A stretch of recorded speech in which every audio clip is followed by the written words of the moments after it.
2 Thessaloniciens, chapitre 2. Nous vous le demandons, frères, en ce qui concerne l'avènement du Seigneur Jésus-Christ et notre rassemblement auprès de lui. Ne vous laissez pas promptement ébranler dans votre bon sens, ni alarmer par quelque inspiration, par quelque parole ou par quelque lettre qui nous serait attribuée, comme si le jour du Seigneur était déjà là.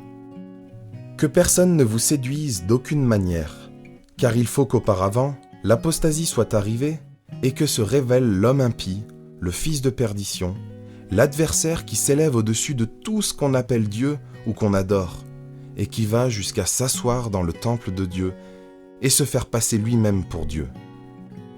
Ne vous souvenez-vous pas que je vous disais cela lorsque j'étais encore auprès de vous? Et maintenant, vous savez bien ce qui le retient, pour qu'il ne se révèle qu'en son temps. Car déjà, le mystère de l'iniquité est à l'œuvre. Il faut seulement que celui qui le retient encore ait disparu. Alors se révélera l'impie, que le Seigneur Jésus détruira par le souffle de sa bouche et qu'il écrasera par l'éclat de son avènement. L'avènement de l'impie se produira par la puissance de Satan, avec toutes sortes de miracles, de signes et de prodiges mensongers, et avec toutes les séductions de l'injustice pour ceux qui périssent, parce qu'ils n'ont pas reçu l'amour de la vérité pour être sauvés. Aussi Dieu leur envoie une puissance d'égarement pour qu'ils croient au mensonge, afin que soient jugés ceux qui n'ont pas cru à la vérité, mais qui ont pris plaisir à l'injustice.